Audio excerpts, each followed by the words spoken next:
Hello friend, स्वागत है आपका हमारे यूट्यूब चैनल टेक इंस्टीट्यूट में। आज हम पढ़ने क्या रहे हैं, आज हम थोड़ा सा सिलेबस के बारे में बताएंगे। बायोलॉजी के सिलेबस के बारे में आज हम बताएंगे। क्योंकि कुछ लोगों का कमेंट है कि बायोलॉजी में हमको सर ये बताया जाए कि हमें क्या क्या पॉइंट्स वहाँ पर पढ़ने हैं। तो हालांकि हम बताने वाले नहीं थे कि बायोलॉजी का सिलेबस क्या है, कितना पढ़ना है। क्योंकि ये टॉपिक वाइज पढ़ाया जाता है या फिर टॉपिक वाइज ही पढ़ा जाता है। तो लेकिन अब कुछ लोगों के कहने से हम बता रहे हैं। तो पहली बात तो ये इसके सिलेबस के बारे में हम जान लेते हैं क्या है बायोलॉजी। बायोलॉजी का जो सिलेबस है वो इस तरह से हम कुछ डिवाइड करते हैं। देखेंगे कि बायोलॉजी में सबसे पहले दो ब्रांचेस निकली थी। शुरुआत में जब हम पहला लेक्चर स्टार्ट किए हैं तो वहां पर आपको देखने को मिलेगा कि बायोलॉजी को हमने दो ब्रांचेस में बांटा है। एक तो है जूलॉजी और फिर दूसरा क्या है, दूसरा बॉटनी है। दूसरा क्या है, बॉटनी है। एक जूलॉजी है और दूसरा बॉटनी है। रही बात ये कि जो जूलॉजी और बॉटनी है यहाँ से कितने क्वेश्चंस पूछे जाते हैं या फिर जो हमारे एग्जाम्स हैं सबसे ज्यादा क्वेश्चन किस पॉइंट से या फिर किस भाषा या फिर किस शाखा से पूछा जाता है। बॉटनी से सबसे ज्यादा पूछा जाता है या फिर सबसे ज्यादा जूलॉजी से पूछा जाता है। तो हम ध्यान देंगे थोड़ा सा, सबसे ज्यादा क्वेश्चन या फिर एग्जाम में जो क्वेश्चन का वेटेज होता है वो सबसे ज्यादा जूलॉजी से होता है। किससे होता है, जूलॉजी से। यदि हम बात कर लें कि बायोलॉजी को 100% में डिवाइड कर दें कि पूरा का पूरा जो क्वेश्चन पूछा जा रहा है 100% बायोलॉजी का, तो उसमें से मान के चलेंगे हम कि लगभग 70% जो क्वेश्चन पूछे जाते हैं वो केवल और केवल जूलॉजी से ही पूछे जाते हैं, मतलब जंतु विज्ञान से पूछे जाते हैं। रही बात क्या 30% की, तो 30% कहां से पूछा जाएगा, ये बॉटनी से पूछा जाएगा। मतलब सबसे ज्यादा क्वेश्चन जूलॉजी से, उसके बाद उसका आधा या फिर उससे भी कम, मतलब कह सकते हैं 30% जो क्वेश्चन पूछे जाएंगे वो बॉटनी से पूछे जाएंगे। तो हमें सबसे ज्यादा मेहनत किसके बारे में करनी है, किस शाखा किस ब्रांच में सबसे ज्यादा मेहनत करनी है, सबसे ज्यादा पढ़ना क्या है, तो जूलॉजी पढ़ना है। क्या पढ़ना है, जूलॉजी पढ़ना है। बॉटनी हम बाद में कवर कराएंगे। हमारी क्लासेस जो स्टार्ट हुई हैं वो जूलॉजी से ही स्टार्ट हुई हैं, तो सबसे पहले हम जूलॉजी के बारे में ही पढ़ेंगे। लेकिन रही बात अब जूलॉजी के अंतर्गत क्या क्या पढ़ना है हमको, ये भी जान लेते हैं। जूलॉजी के अंतर्गत तो सबसे पहला जो पॉइंट आता है वो हम ऐसे कुछ डिस्कस करते हैं। जैसे मान लेते हैं कि जूलॉजी का मतलब क्या, जंतु विज्ञान है। मानने की क्या बात है, जंतु विज्ञान है। अब मानना ये है कि जो एक जीव की रचना होती है या फिर जीव की जो उत्पत्ति होती है वो कहाँ से होती है। कल ही हमने पिछले वाले लेक्चर्स में यही बताया है कि प्रत्येक जीव की जो उत्पत्ति होती है वो कहाँ से, सेल से ही तो होती है। तो इसका मतलब हम यहाँ जूलॉजी में जीव किस मतलब पॉइंट से या फिर किस जगह से उत्पन्न हुआ ऐसे हम कह सकते हैं। तो हम माने हैं कि वहां से वो किससे उत्पन्न हुआ है, तो सेल से उत्पन्न हुआ है। अर्थात सेल से उत्पन्न हुआ है तो सबसे पहला चैप्टर जो हम मान लेते हैं जूलॉजी का वो क्या है, सेल है। लेकिन सेल के अध्ययन को हम यहाँ पर कहेंगे क्या, साइटोलॉजी। क्या है, साइटोलॉजी। साइटोलॉजी के बारे में पढ़ना है। क्या, पहला चैप्टर साइटोलॉजी, कोशिका विज्ञान के बारे में हम पढ़ेंगे। ठीक है, ऐसे ही सबसे पहली बात कि साइटोलॉजी में जब हम पढ़ेंगे तो बात ये आती है कि साइटोलॉजी में अब क्या क्या पढ़ना है। तो इसके अंतर्गत हम पॉइंट देखेंगे तो कुछ पॉइंट ये हैं जो कि हम शायद लगभग कवर करा चुके हैं। पहली बात, साइटोलॉजी में सेल के स्ट्रक्चर के बारे में पढ़ेंगे। क्या, सेल के स्ट्रक्चर के बारे में, सेल के स्ट्रक्चर के बारे में, मतलब कि उसकी संरचना कैसी है, कोशिका की संरचना। तो अब उसके बाद स्ट्रक्चर कैसी है या फिर कैसी वो बनी है, उसके अंतर्गत क्या क्या होते हैं, तो ये सब बातें हम डिस्कस कर चुके हैं हालांकि पिछले लेक्चर्स में। यदि ना देखे हो ना पढ़े हो वो पॉइंट्स तो आप जा करके वहां पढ़ सकते हैं, पहले या दूसरे लेक्चर में। अगली बात यह है कि साइटोलॉजी के अंतर्गत जो दूसरा पार्ट हमको पढ़ना रहेगा वो क्या है, वो पार्ट ऑफ सेल रहेगा। क्या, पार्ट ऑफ सेल, है ना। ये चीज पहले तो स्ट्रक्चर जाना हमने, उसके बाद इस कोशिका के कौन कौन से अंगक हैं उनके बारे में हमें जाना, हमने ये जान लिया। उसके बाद अगला हम जानते हैं क्या, अगला एक पार्ट है उसी में क्या, न्यूक्लियस है। इसको हम थोड़ा सा अगले मतलब अलग से बताते हैं क्योंकि यहाँ से थोड़ा सा ज्यादा इसके बारे में जानना होता है और क्वेश्चंस भी ज्यादा पूछते हैं। उसके बाद अगला जो पॉइंट है वो हम कहेंगे कि सेल डिवीजन है। क्या है? Cell division. सेल डिवीजन मतलब कि सेल वाले चैप्टर में हमें 4 पॉइंट्स पढ़ने हैं। क्या? 4 पॉइंट। सेल स्ट्रक्चर, फिर उसके बाद पार्ट ऑफ सेल, न्यूक्लियस और फिर सेल डिवीजन। मतलब इसके अंतर्गत ये 4 पॉइंट मिलाया हमने पढ़ा तो हमने केवल और केवल जूलॉजी का या फिर बायोलॉजी का एक चैप्टर कंप्लीट किया है और उसका नाम क्या है? साइटोलॉजी। मतलब कोशिका विज्ञान के बारे में अभी हमने जाना है।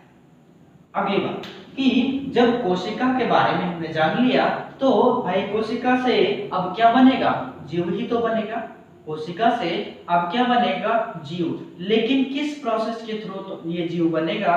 तो हम कहेंगे कि दूसरा जो चैप्टर आएगा इसका वो एनिमल टिश्यू है। मतलब कहेंगे कि कोशिका थी भाई, जब तरह तरह की या फिर बहुत सारी कोशिकाओं का समूह एक साथ मिलता है तब जाकर के क्या टिश्यू बनता है। तो इसका मतलब दूसरा चैप्टर यहाँ पर क्या होगा? वो है एनिमल टिश्यू के बारे में हम पढ़ेंगे। क्या? एनिमल टिश्यू मतलब जंतु ऊतक। दूसरा चैप्टर जंतु ऊतक। मतलब सेल तो हमने पढ़ा, अब उसके बाद दूसरा चैप्टर जंतु ऊतक। उसके बाद अब अगला आता है कि ऊतक से मिलकर के क्या बनता है? शरीर बनता है। अब हमारा क्या बन गया है? शरीर। अब इसका मतलब हमें पूरी की पूरी बॉडी के स्ट्रक्चर्स के बारे में जानकारी लेनी होगी। मतलब कि हम कहेंगे कि एनिमल की वहां पर एनिमल या फिर जंतु की हम कहेंगे कार्यिकी के बारे में या फिर शारीरिकी के बारे में अध्ययन करेंगे, है ना। तो यहाँ पर हम कहेंगे कि animals physiology. Animals physiology. Animals physiology कार्यिकी और शारीरिकी के बारे में हम जानेंगे। हम कहेंगे कि ये क्या है? जंतु शारीरिकी या फिर कार्यिकी। जंतु कार्यिकी के बारे में अब हमें जानना है। मतलब किसमें? सबसे पहले जब टिश्यू जान लिया तो टिश्यू से मिलकर के भाई बॉडी बन गई। तो अब हम अगला चैप्टर क्या पढ़ेंगे? तो एनिमल फिजियोलॉजी मतलब जंतु कार्यिकी। अब इस जंतु कार्यिकी में हमें क्या पढ़ना रहेगा? मतलब कि पूरी की पूरी बॉडी कैसे वर्क करती है, उसके अंतर्गत कौन कौन से सिस्टम्स लगे हुए हैं, किन किन सिस्टम के माध्यम से ये कार्य करती है, उसके बारे में जानना रहेगा। तो हम कहेंगे कि इसके अंतर्गत हमें बहुत सारे पॉइंट पढ़ने रहेंगे। बहुत सारे पॉइंट्स पढ़ने रहेंगे। अब वो पॉइंट्स कौन कौन से हैं? सबसे पहली बात तो शरीर जो बनी है वो कितने सिस्टमों से मिलकर के बनी है। तो इसका मतलब हम कहेंगे ऑर्गन सिस्टम के बारे में पढ़ेंगे। क्या? Organ system. Organ system. Organ system. Organ system का मतलब अंगक समूह। अंगक या फिर अंग तंत्र कह सकते हैं। अंग तंत्रों के बारे में हम पढ़ेंगे। अब इसके बाद अंग तंत्र तो पढ़ लिया, अंग तंत्र जब हमारा कंप्लीट हो जाएगा तो अब क्या आएगा? जैसे अच्छा ठीक है, पहले यही कंप्लीट करिए, इसके बारे में थोड़ा सा और बातें कर लेते हैं। अंग तंत्र में क्या क्या पढ़ना है, ऑर्गन सिस्टम में क्या क्या पढ़ना रहेगा। तो पहली बात ध्यान देंगे कि जो बॉडी है या फिर जो शरीर है वो स्टार्ट करेगा जीना या फिर लाइफ, जब वो मतलब जीवन जीने के लिए कुछ खाना खाने की जरूरत होगी। मतलब सबसे पहला चैप्टर यहाँ पर स्टार्ट होगा ऑर्गन सिस्टम में। हम बताएंगे क्या? वो न्यूट्रिशन से होगा। क्या? न्यूट्रिशन। न्यूट्रिशन। न्यूट्रिशन या फिर कहेंगे जो पोषण की क्रिया होती है। भाई खाना खाएगा तभी ना पोषण करेगा, उसी को तो हम पोषण कहते हैं। तो न्यूट्रिशन और इसी के साथ कुछ विटामिन भी होते हैं। विटामिन हम पढ़ लेंगे। विटामिन विटामिन हो गया। उसके बाद अगला जो खाना खाया है उसका डाइजेशन करना होगा। मतलब वहां से भी क्वेश्चन आएगा डाइजेशन। मतलब अगला सिस्टम जब कौन सा पढ़ेंगे? वो डाइजेस्टिव सिस्टम पढ़ेंगे। कौन सा? तो डाइजेस्टिव सिस्टम पढ़ेंगे। Digestive system. कौन सा सिस्टम? डाइजेस्टिव। यहाँ पर खाना खाया, अब यहाँ पर पचाया उसको। अब अगली बार पचने के बाद भोजन जो लास्ट में कुछ बचता है उसको बाहर निकालना भी पड़ता है। इसका मतलब अगला पॉइंट जब हम पढ़ेंगे वो क्या रहेगा? वो एक्सक्रीटरी सिस्टम रहेगा। क्या? Excretory system. Excretory system. Excretory system का मतलब उत्सर्जन था। Nutrition, digestive system, excretory system. अब रही बात शरीर इतने से ही जीवित रहने वाली नहीं, उसको सांस लेने की भी जरूरत है। सांस भी लेगा तो इसका मतलब क्या होगा कि इसके बाद हम क्या पढ़ लेंगे, तो रेस्पिरेटरी ऑर्गन्स पढ़ लेंगे या फिर रेस्पिरेटरी सिस्टम पढ़ लेंगे। क्या है, रेस्पिरेटरी रेस्पिरेटरी सिस्टम, श्वसन तंत्र के बारे में हम जान लेंगे। अब ठीक है, अब श्वसन तंत्र हमने पढ़ लिया, सांस भी ले लिया, लेकिन रही बात ये अभी और भी कुछ इसके अंतर्गत बाकी है कि पूरा का पूरा जो शरीर का ढांचा बना हुआ है वो देखेंगे कि वो किस तरह से बना हुआ, किसका बना हुआ है। पूरा शरीर का जो ढांचा बना हुआ किस चीज का बना हुआ, तो इसका मतलब शरीर के ढांचे के बारे में हम पढ़ेंगे, मतलब हड्डियों का बना हुआ है, हड्डियों के भी बारे में पढ़ना है, जहां से बहुत सारे क्वेश्चन पूछे जाते हैं। तो हम कहेंगे कि अगले पॉइंट में हम क्या पढ़ेंगे, स्केलेटल सिस्टम पढ़ेंगे। क्या, स्केलेटल सिस्टम पढ़ेंगे। अगला है स्केलेटल सिस्टम का मतलब क्या, कि कंकाल तंत्र के बारे में। उसके बाद स्केलेटल सिस्टम कंप्लीट हुआ, अब यहीं पर लगे हाथों क्या हम जान लेंगे, नर्वस सिस्टम के बारे में। कि कौन से सिस्टम, नर्वस सिस्टम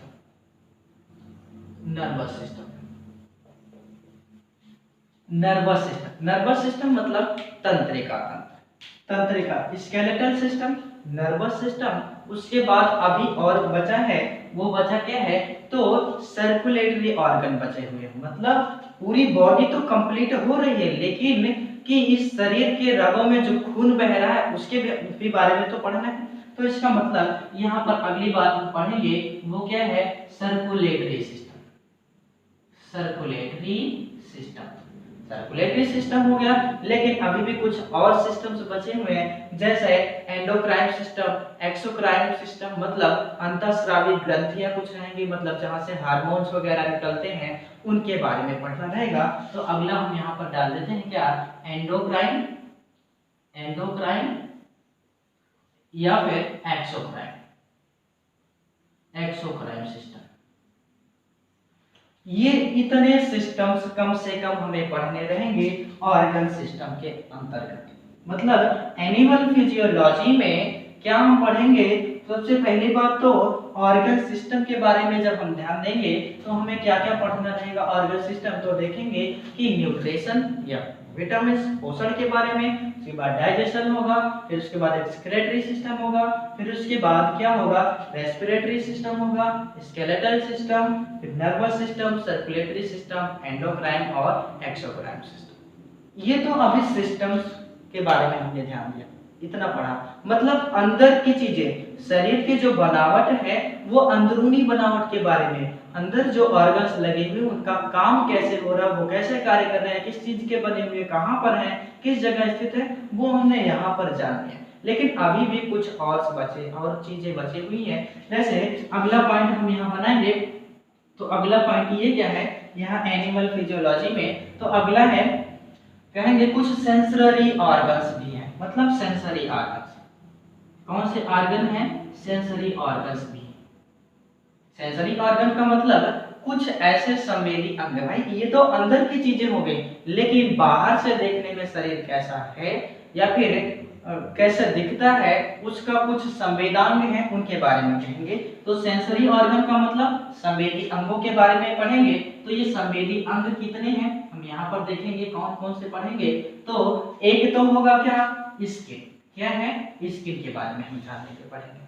मतलब सेंसरी ऑर्गन में स्किन पढ़ लेंगे। उसके बाद ईयर के बारे में थोड़ा सा जानकारी ले लेंगे, ईयर मतलब कान। उसके बाद थोड़ा सा आई के बारे में भी पढ़ लेंगे। क्या, आई के बारे में।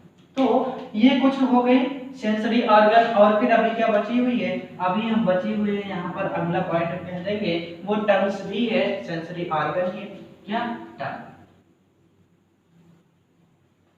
टंग है। अब रही बात जो और कुछ नोज वगैरह बचे हुए हैं, तो डाइजेस्टिव सिस्टम में हम कवर कर लेंगे। तो ये हुआ सेंसरी ऑर्गन्स या फिर कह सकते हैं संवेदी अंगों के बारे में।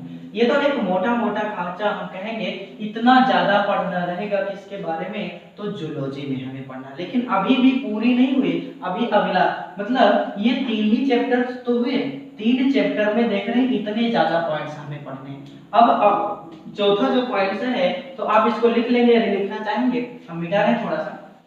चौथा पॉइंट भी अभी कुछ बचा हुआ है, वो क्या है, चौथा चैप्टर के बारे में जब हम देखेंगे तो यहाँ पर पूरी शरीर की तो बनावट हो गई, लेकिन क्या दुनिया में या फिर धरती पर एक ही प्रकार के जीव हैं? मतलब इस धरती पर क्या पूरे की पूरी तरह से एक ही, मतलब क्या ह्यूमन बॉडी ही है केवल? नहीं, ऐसा तो नहीं है ना। मतलब हम कहेंगे कि बहुत प्रजाति के जीव हैं। अब उन प्रजातियों के बारे में अलग अलग अध्ययन करना रहेगा। तो हम कहेंगे कि अगला जो चैप्टर है वो क्या है? वो एनिमल किंगडम है। क्या है? Animal kingdom. एनिमल किंगडम के बारे में पढ़ेंगे। एनिमल किंगडम मतलब क्या? जंतु समूह के बारे में पढ़ेंगे, है ना। जंतु वर्ग के बारे में पढ़ेंगे। इसका मतलब क्या हुआ कि यहाँ पर हमें विभिन्न प्रकार के जीवों की प्रजातियों के बारे में पता चलेगा। विभिन्न प्रकार की जीवों की प्रजातियों के बारे में यहाँ पर हम जानेंगे। उसके बाद और फिर कुछ नहीं, अगला टॉपिक हम यहाँ पर ध्यान देंगे। अगला टॉपिक पढ़ लेते हैं ह्यूमन इम्यूनिटी सिस्टम, जहाँ से बहुत बार क्वेश्चन पूछा गया है। क्या है? Human immunity system. Immunity system. अब इसमें हमें क्या ध्यान पढ़ना है? तो इसमें ज्यादा कुछ नहीं, तो कम से कम इतना तो जरूर पढ़ लेंगे कि डिजीज के बारे में, कौन कौन से डिजीज किसके कारण से होती है। तो यहाँ पर हम क्या पढ़ेंगे? डिजीज पढ़ लेंगे। डिजीज, रोगों के बारे में। इम्यूनिटी सिस्टम वही है, प्रतिरक्षा प्रणाली है। प्रतिरक्षा प्रणाली थोड़ा सा जानेंगे, उसके बाद डिजीज के बारे में अध्ययन कर लेंगे। तो हमें केवल और केवल जूलॉजी से इतनी सारे पॉइंट्स पढ़ने रहेंगे। आपने देखा इतना ज्यादा हमें पढ़ना है किसमें? केवल और केवल जूलॉजी में। इतना ज्यादा ब्रॉड सिलेबस केवल जूलॉजी का है, तो सबसे ज्यादा क्वेश्चन यहीं से ही पूछे जाते हैं। ध्यान देंगे तो इसे थोड़ा सा ध्यान से पढ़ेंगे। अब अगली बात है बॉटनी। बॉटनी में हमें क्या क्या पढ़ना रहेगा? तो इसके अंतर्गत जो पहला चैप्टर है वही बॉटनी में भी पहला चैप्टर वही है जो एनिमल में था या फिर जूलॉजी में था। क्या है पहला चैप्टर? कि भाई पादपों का शरीर भी तो कोशिका से ही तो बना होगा। तो इसका मतलब क्या? यहाँ पर सबसे पहला चैप्टर साइटोलॉजी ही होगा। क्या? साइटोलॉजी। अब यही चीज जो हमने जूलॉजी में पढ़ी है वही यहाँ पर भी है, लेकिन बात क्या रहेगा? कुछ क्वेश्चन घुमा करके, मतलब अलग है, कुछ पॉइंट्स अलग हैं, वो हम आपको इसी साइटोलॉजी में ही पढ़ा देंगे। मतलब कि जंतु कोशिका एक पादप कोशिका से कैसे अलग है, डिफरेंस बता देंगे। बस इतनी सी बात आपको वहां पर पढ़ना रहेगा। मतलब दोनों में डिफरेंस, जंतु कोशिका और पादप कोशिका में डिफरेंस जान जाएंगे तो बस उतना क्वेश्चन आपका कवर हो जाएगा। पहला चैप्टर यहाँ पर साइटोलॉजी वही है, स्ट्रक्चर है, फिर पार्ट्स ऑप्शन है, फिर न्यूक्लियस है, फिर उसके बाद सेल डिवीजन, यही सारे क्वेश्चन। उसके बाद यहाँ पर जो दूसरा चैप्टर है, दूसरा चैप्टर वही है प्लांट टिश्यू है। क्या? Plant tissue. यहाँ पर भी टिश्यूज के बारे में पढ़ना रहेगा, केवल और केवल एनिमल में नहीं, यहाँ पर भी है। क्यों? क्योंकि प्लांट बना कैसे? तो विभिन्न प्रकार के सेलों के समूह से ही तो बना। अब सेलों का समूह क्या कहलाता है? तो टिश्यू कहलाता है। ठीक है, तो ऊतकों के बारे में, पादप ऊतकों के बारे में पढ़ लेंगे। फिर अगला जो पॉइंट हमारा आएगा या फिर अगला चैप्टर आएगा वो क्या होगा? वो प्लांट फिजियोलॉजी होगा। क्या?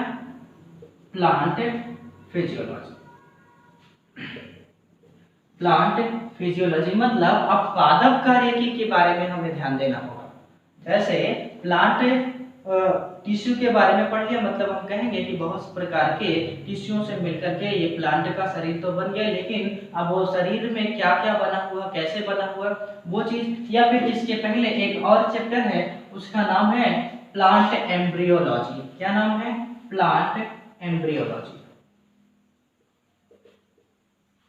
प्लांट एम्ब्रियोलॉजी मतलब इसमें हमें क्या पढ़ना रहेगा कि कुछ प्रकार के फूल होते हैं या फिर कहेंगे पत्तियां होती हैं, जड़ें होती हैं, इन सब के बारे में यहाँ पर, मतलब एक पौधा बनता कैसे है, जहां से क्वेश्चन थोड़ा जरूर पूछे जाते हैं, वहां पर हम पढ़ेंगे क्या?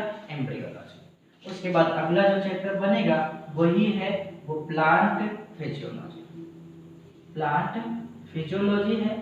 प्लांट फिजियोलॉजी का मतलब इसमें हमें क्या पढ़ना रहेगा? तो कुछ टॉपिक्स हैं, जैसे हम यहाँ पर कहें फोटोसिंथेसिस की बात करें। फोटोसिंथेसिस फोटोसिंथेसिस मतलब प्रकाश संश्लेषण की क्रिया कैसे होती है, एक पौधा जीवित कैसे रहता है, सांस कैसे लेता है, या फिर अपना भोजन कैसे बनाता है, वो हम फोटोसिंथेसिस में जानेंगे।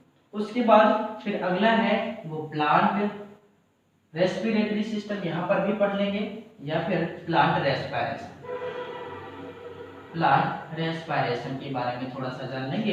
प्लांट रेस्पिरेशन का मतलब पौधा श्वास कैसे कैसे लेता है, या फिर कहेंगे कि उसमें वाष्पोत्सर्जन की क्रिया कैसे होती है, या फिर एक आध क्वेश्चन जैसे ये पूछ लेता है कि पौधों में वाष्पोत्सर्जन की क्रिया किस अंग द्वारा होती है। क्वेश्चन यही पूछता है, पौधों में वाष्पोत्सर्जन की क्रिया किस अंग द्वारा होती है।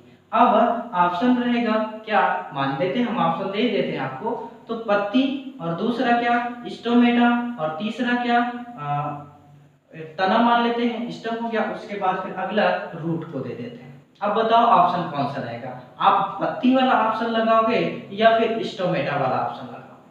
क्यों, क्योंकि दोनों में ध्यान देने वाली बात है, रेस्पिरेशन क्या या फिर श्वसन की क्रिया जो होती है वो पत्तियों के माध्यम से ही होती है, लेकिन सही आंसर आपको क्या देना रहेगा, वो जिस अंग से श्वास लेते हैं। जैसे हम कहते क्या कि मनुष्य श्वास का मतलब किस ऑर्गन से लेता है, तो मोटे मोटे हिसाब से हम कहते हैं कि वो मुख से सांस लेता है, मुखड़े से। लेकिन अब इसी में यदि थोड़ा सा और अंदर से बता दिया जाए कि वो नाक से सांस लेता है, तो आप क्या सही आंसर लगाओगे, नाक लगाओगे। ऐसे ही यहाँ पर भी है, पत्तियों में स्टोमेटा होते हैं, पर्णरंध्र होते हैं, जिनके माध्यम से क्या पौधे श्वास लेते हैं। मतलब रेस्पिरेशन में इन थोड़ी सी चीजों के बारे में। उसके बाद पांचवा चैप्टर यहाँ पर अलग है, वो क्या है, प्लांट किंगडम है। क्या, प्लांट किंगडम। Plant kingdom. अब यहाँ पर पादप जंतुओं या फिर पादप समूह के बारे में भी हमें थोड़ा सा जानकारी लेना है। तो इतना सा चैप्टर है, या फिर कहेंगे इतना सिलेबस है बॉटनी का, और पूरा का पूरा ब्रॉड सिलेबस तो हमने जूलॉजी का देखा है। इतना ज्यादा हमें पढ़ना है पूरी की पूरी बायोलॉजी। तो ऐसा है, थोड़ा ध्यान से और धैर्य से पढ़ेंगे, और ये भी नहीं है कि केवल और केवल हम इंपॉर्टेंट पॉइंट ही बताते चले जाएंगे। ऐसा नहीं है। हम क्या कर रहे हैं, कैसे पढ़ा रहे हैं, बस जो बेसिक है बेसिक से उठाते हुए जो इंपॉर्टेंट पॉइंट है वो उसमें इंक्लूड करते हुए आगे बढ़ रहे हैं। तो आप क्या करेंगे, जैसे ही पढ़ाया जा रहा है बस अपनी कॉपी में या फिर एक नोट्स बनाते हुए चलते चले, सारी चीजें अपने आप खुद ब खुद याद हो जाएगी, उसे पढ़ने की भी जरूरत नहीं होगी। क्यों, क्योंकि यदि कोई चीज कहानी में बताई जाती है, कहानी समझ में आ जाती है, तो फिर उसका आंसर देने, क्वेश्चन का आंसर करना आसान। ठीक है, तो इतना सा सिलेबस था।